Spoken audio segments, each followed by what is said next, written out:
Does he seriously think anyone cares about that rusty old jet?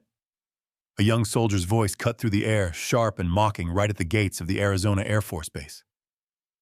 Henry Malone didn't respond. He simply lowered his head slightly, his hand slowly guiding a cloth across the body of the aging F-105, as if tending to something more familiar to him than his own breath. Look at him, he's here every single day. Probably still thinks he's on active duty. The second wave of mockery came louder, bolder. Another soldier beside him crossed his arms, shooting Henry an irritated glance. A few servicemen walking by let out small laughs. Henry paused for a brief moment. He turned, looking directly at the young soldier. "I don't need anyone to care," he said calmly. "I'm just doing what's right." The cloth slipped slightly, revealing a portion of the old F-105's control panel. Henry placed his hand on it gently, like touching a memory he had never shared with a single soul. The group fell silent. Henry spoke again, and his words froze the air around them. "There are things you won't understand, until the day you lose them." At that exact moment, the sound of wheels rolling over pavement echoed from a distance. A military vehicle was approaching. Footsteps shifted, and suddenly, the weight in the air began tilting toward the old veteran they had just mocked. If you believe true courage doesn't come from the sound of gunfire, but from the silence carried by those who have lived through war, subscribe to brave veteran stories, and help us preserve the memory, dignity, and honor of our quiet heroes. Henry Malone walked away from the circle of faint laughter and dismissive looks without saying another word. He moved slowly along the fence of the base, the old canvas bag swaying gently with each step. No one followed him. No one apologized. No one truly understood what the silver-haired man had just held back inside his heart. Every day of Henry's life began the same way. He left home before sunrise, placed his old cap on the dashboard, turned the key, and let the worn engine of his pickup carry him to the gates of the Arizona Air Force Base. He had never told anyone that for years what kept him alive wasn't the rest that comes with old age, but the moment his hand touched the cold metal of the F-105, like a private ritual only he knew how to keep. Henry always parked in the same spot. He stepped out of the truck and walked toward the aircraft as if returning to a conversation he had never truly finished. The cloth was neatly folded in his pocket, the small bottle of cleaner bought with his pension money. No nameplate, no assigned duty. Just an old veteran quietly tending to a piece of the past that the younger generation saw only as a fading display. Every stroke of Henry's hand carried a memory beneath it. No one knew that some mornings he froze mid-motion when he heard a distant train whistle because the sound reminded him of alarm signals from a field base long ago. No one knew that when the wind blew hard, he remembered the moment his comrades called his name over the radio, their voices trembling in a sky filled with smoke and endless gunfire. Henry never told the young soldiers about the men he had carried out of the jungles of Southeast Asia. He never mentioned the folding stretchers strapped to the side of his aircraft, where he had placed his hand on the shoulders of boys, decades younger than him, boys who would never make it home again. He never spoke of the nights he lay beside the F-105, with distant explosions shaking the ground, silently praying that the engine would start the next morning so he could take off to save one more life. No one knew, and he didn't need them to know. Henry simply kept wiping the metal body of the jet, each patch of dust disappearing, as if he were preserving something far more important than praise or recognition. It wasn't an old habit. It was a promise he never put into words. One time a young officer had asked, "Why do you come here every day?" Old man Henry only replied, "Because some things aren't meant to be forgotten." Then he went back to his cloth and let people interpret it however they wished. Henry remembered vividly the roar of the F-105's engine beneath him all those years ago, the sound vibrating like the heartbeat of the battlefield. All it took was closing his eyes for a moment to find himself back in the cockpit, sweat running down his back. The radio losing signal, comrades shouting, "Malone, we're pinned down." Do you copy? That sound was still there. It lived with him. It grew louder than the weight of age that was slowly slowing him down. That was why he clung to the aircraft in a way others couldn't understand. The F-105 was the last old friend he had. It had carried him through moments no one should have survived. It had trembled under gunfire, had lifted the wounded out of hell, had served as the final hope for families whose names Henry never learned. He could not walk away from it. Because when he wiped that cold metal skin, he wasn't just cleaning dust. He was wiping away nightmares, cleansing painful memories, and honoring the ones who no longer had anyone left to care for them. In the days that followed, Henry continued coming to the base carefully, tending to every detail of the F-105. Everything happened in silence. No boasting. No explanations. Just the steady hands of an old man guarding a piece of America's memory. But every silence has its end. And Henry didn't know that his quiet footsteps had unsettled someone enough for them to pick up the phone call base security and leave a mistaken warning that would change the rest of his life. And from the moment that call was recorded, the story began to turn in a direction Henry never imagined.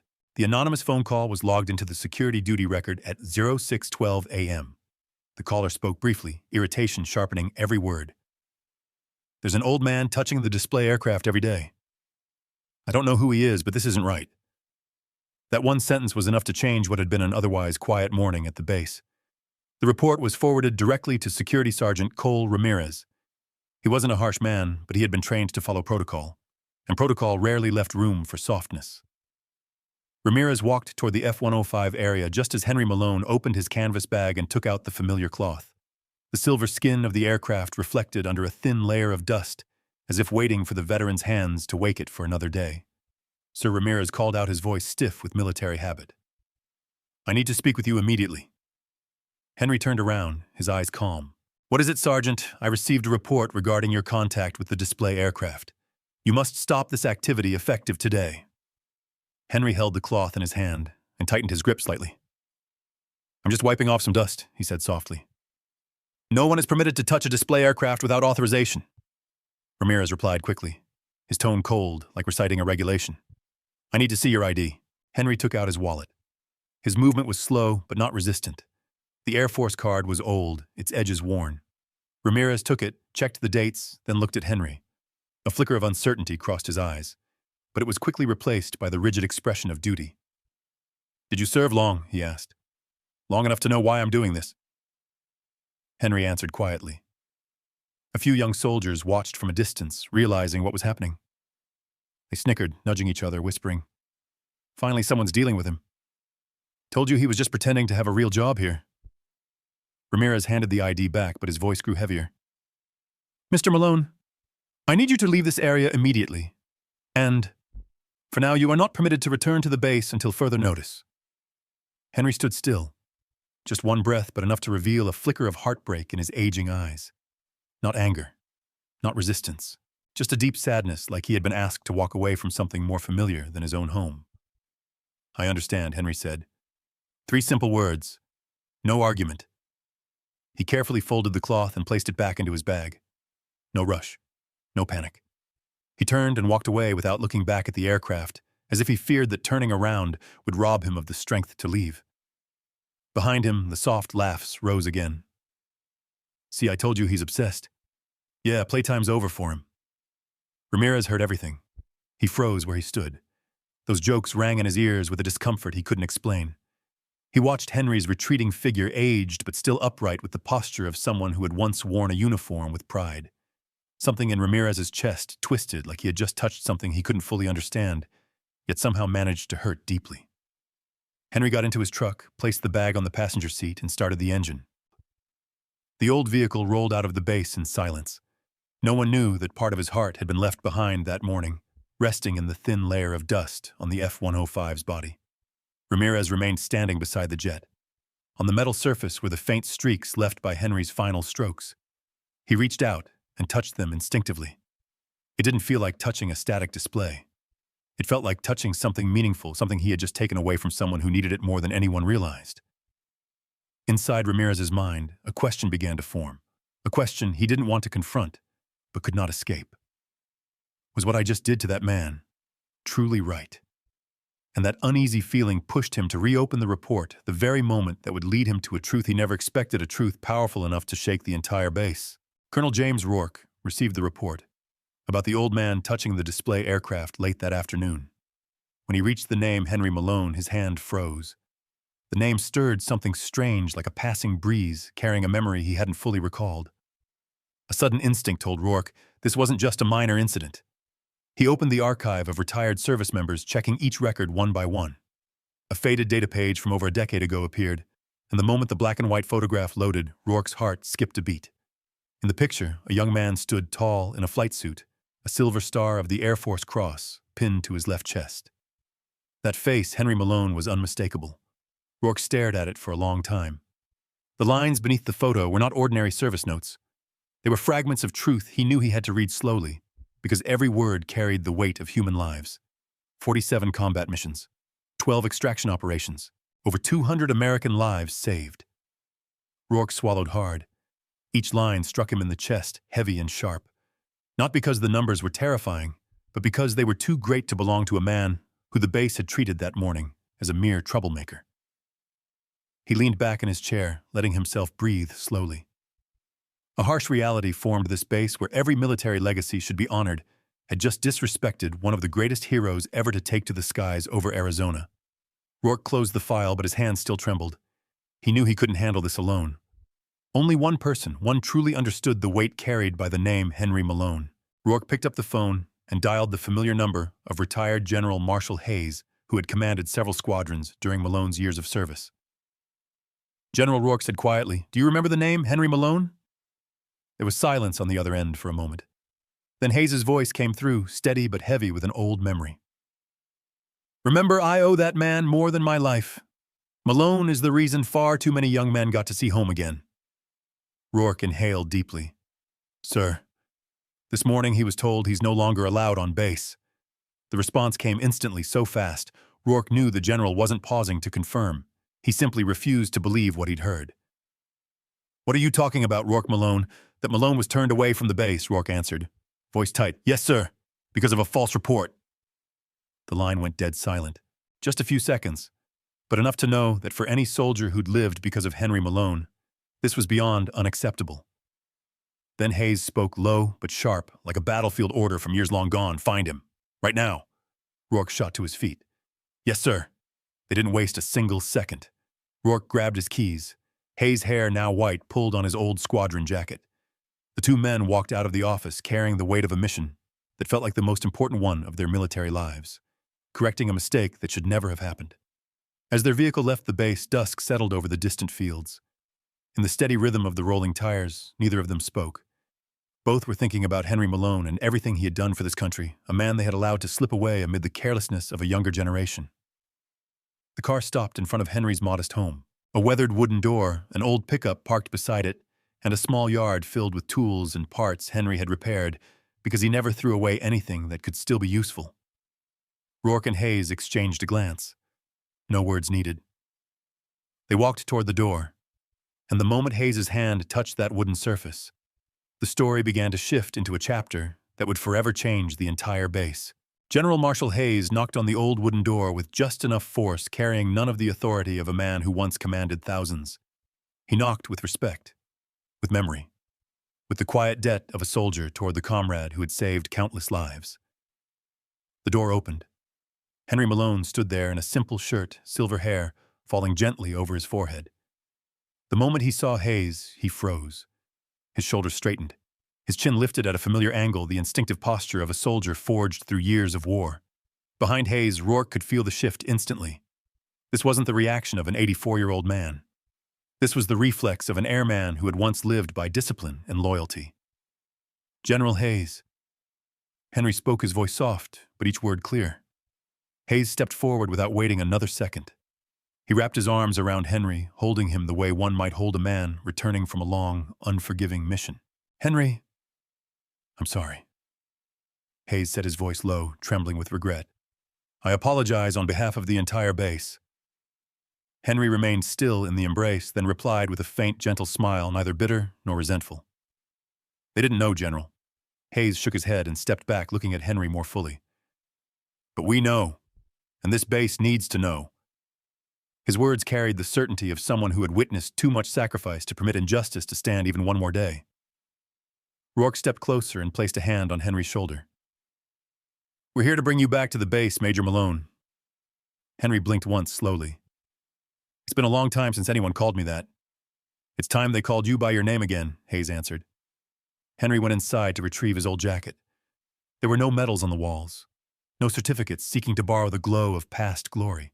The small room held only a few black and white photos, an old radio, and a corner table where he fixed things with his own hands. Rourke looked around and understood Henry kept nothing for himself except memory, and that memory was something he carried on his aging shoulders every single day. As they reached the vehicle outside, Henry asked quietly, "What's happening at the base?" Hayes answered plainly, without softening the truth. "The entire base is talking about you. They know your record. They know about the men you brought back from the battlefield. They know about the Air Force cross you never mentioned." He paused a moment. "They're waiting for you, Henry." Henry couldn't hide his surprise. "They're waiting for me, yes," Rourke said. "They need to see the man they failed to understand." On the way back to the base, Henry looked out the window. Red dirt shoulders, long power lines stretching across the familiar road. Everything passed by like a quiet stream of memory. No one spoke. There was no need. As the vehicle approached the gate, Henry saw something he never imagined: hundreds of servicemen from the youngest airmen to mid-ranking officers standing in two solemn lines along the entrance. The atmosphere felt like a ceremony no one planned, yet every heart instinctively understood. A young soldier whispered, "That's him, Major Malone." Those who had laughed at him stood rigid, eyes lowered. For the first time, they understood the shame of having mocked the legacy of a man they had dismissed as the old guy who cleans the plane. Rourke's Chevrolet came to a stop. Henry stepped out.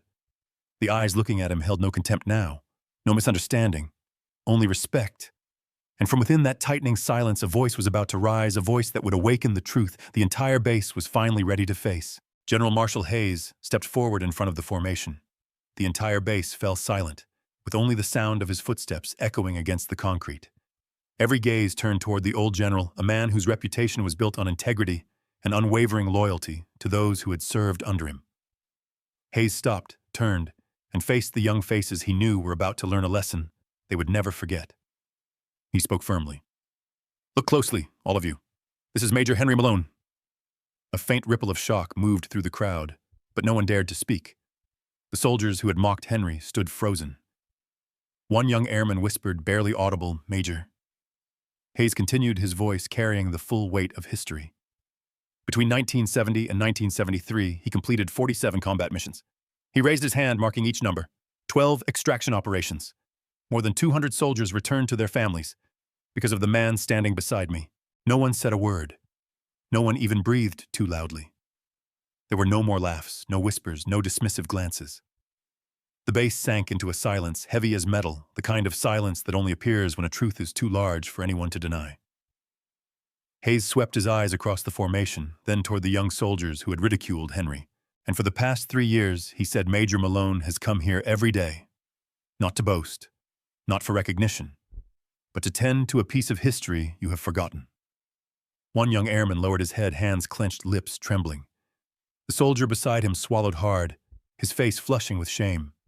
They were young, they lacked experience, and today they were seeing the gap between assumption and truth laid bare before them. Henry stood slightly behind Hayes, his hands folded in front of him, as veterans often do. He showed no pride, no attempt to hide discomfort. He simply stood straight and humble, as if Hayes were speaking about someone else entirely. A young officer finally spoke, his voice filled with remorse. "General." "Why did he never say any of this?" Hayes answered. "Because men like him don't need to say it. They let their actions speak." From behind the crowd, a young soldier stepped forward. It was the same one who had mocked Henry the harshest just the day before, his eyes now wet, his face pale with guilt. He stood at attention, voice unsteady. "Major Malone. I'm sorry. We were disrespectful. We didn't know who we were standing in front of." Henry looked at the young man for a moment. There was no anger in his eyes, only the quiet gentleness of someone who had witnessed far heavier things in his lifetime. "I don't need your apologies," Henry said softly. "I just need you to be better soldiers than you were yesterday." The young man bit his lip and nodded hard. Then, driven by something deep in his heart, he turned to Hayes. "General, if I may, I'd like to propose something." Hayes nodded. "Go ahead." "I want to start a tradition," the young soldier said, taking a deep breath to steady himself.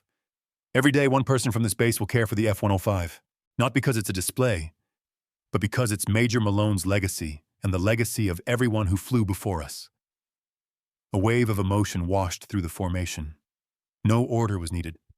Everyone understood the meaning of those words. Henry bowed his head gently. A bow that meant acceptance. A bow that meant forgiveness. A bow that passed the weight of memory on to the next generation. And in that very moment, another lesson deeper and quieter waited to be spoken by the old veteran who had lived a lifetime in silence. The entire base stood still as the young soldier finished his apology. The air tightened as if everyone were waiting for the only man worthy of delivering the lesson that moment demanded. Henry Malone looked at the lowered faces before him and exhaled softly, not out of fatigue, but because he understood how heavy shame could feel for those just beginning their military lives. He took one small step forward.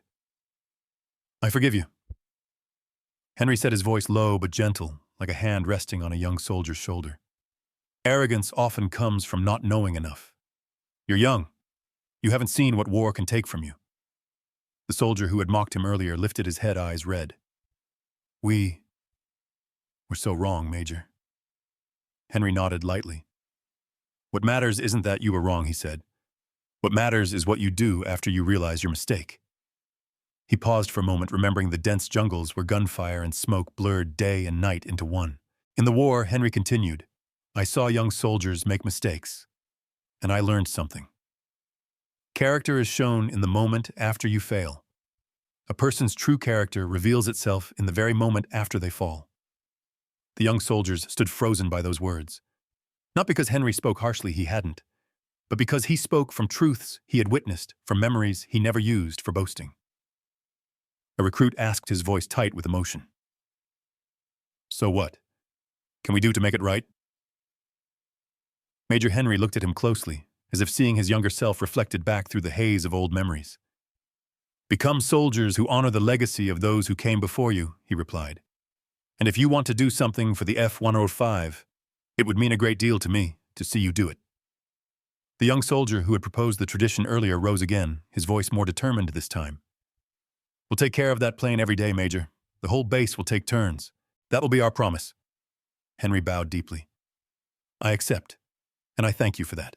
A wave of emotion spread through the formation. Some recruits swallowed back tears, others turned their faces away. No one had imagined that the man they once dismissed as the old guy who cleans the plane would teach them the greatest lesson of honor in their lives. Henry looked over the formation, those young faces, those eyes opening to a truth about service and sacrifice. "You don't need to know who I used to be," Henry said. "Just remember that honor doesn't depend on age or rank. It depends on how you choose to act every day." Silence spread across the base. No discomfort remained. No distance. Only the sense of connection between generations who wore the same uniform, separated by decades, but joined by the same duty. When Henry finished speaking, Hayes placed a hand on his shoulder as if confirming to the entire base that what they were witnessing was not just a meeting, it was a moment etched into the history of the unit. 6 months later, the base held a memorial ceremony dedicated to Henry Malone and the pilots who had flown the F-105. On that day, the old aircraft was no longer a silent display. It had become a symbol of memory of duty and of promises carried across generations. And from the moment that ceremony began, a new legacy waited to be told, a legacy tied not only to the F-105, but to the man whose name was Henry Malone. 6 months after the memorial ceremony, the Arizona base completed the stone marker, engraved with the name Major Henry Malone Memorial, right beside the F-105. The plaque was carved simply without ornament, bearing only his years of service and a single line for every life he saved. No further words were needed because everyone understood that his legacy did not rest in stone. It lived in the hearts of the young soldiers who walked past this place every day. From the day the tradition was created, every morning, a serviceman would approach the F-105 with a neatly folded cloth. No one treated it as an assigned duty. They came out of respect, out of a desire to continue what Henry had quietly done for 3 long years. One soldier once said, "We're not cleaning a plane, Major. We're cleaning a memory." And Henry still came. Though age had slowed him, he still drove his old truck to the base each day. But now he no longer walked alone. There were always 1 or 2 young airmen beside him, asking questions, learning from him how to wipe the correct panels, how to inspect each row of rivets, how to understand the meaning behind every part of the old fighter jet. One day a curious recruit asked Major, "How do you know this aircraft so well?" Henry smiled, a gentle smile like early sunlight. "Because I once flew her," he said. The young soldier froze. "You mean this was your F-105?" Sir Henry placed his hand on the metal surface before him, his fingers trembling slightly, but firm. "Yes. She's the bird that carried me into places no one should have survived. and she's the one that carried wounded soldiers out of hell. The two stood in silence, letting those words settle. No further explanation was needed. Some truths cannot be stamped onto a plaque. They can only be understood by watching how a man touches his past. The young airmen gradually realized that caring for the F-105 wasn't about removing dust. It was how they spoke to those who were gone, telling them they were not forgotten. It was how they spoke to Henry, telling him his sacrifices would never be overlooked. And it was how they spoke to themselves, reminding them that honor is not something given, but something kept. Henry would sit on a small wooden chair beside the F-105 at the end of each morning, watching the young faces take turns wiping each wing panel, each metal beam. He didn't give orders. He didn't correct mistakes. He simply observed like an old father watching the next generation carry the torch. One sergeant said to Henry on a breezy morning, "Major, we'll keep this tradition forever, whether you come or not." Henry placed a hand on his shoulder, his eyes warm with a message deeper than words. "Good," he replied. "Let the memory live longer than we do." As the months passed, the F-105 ceased to be just a display at the base entrance. It became a stopping point for every airman before starting their duties. Some touched the aircraft's body for luck. Some stood in silence for a few minutes to remind themselves that others had paid a high price for them to stand here today. Henry Malone, with his small frame and gentle eyes, became the keeper of the unit's memory without needing a title. His presence alone reminded everyone that the greatest stories aren't always found in victory, but in the quiet endurance of people who never asked for recognition. And each morning before the sun had fully risen, the F-105 was cleaned again, as if preparing for another flight. A flight not into battle, but into memory, gratitude, and all the lessons Henry left behind. Brave veteran stories. We remember the quiet heroes,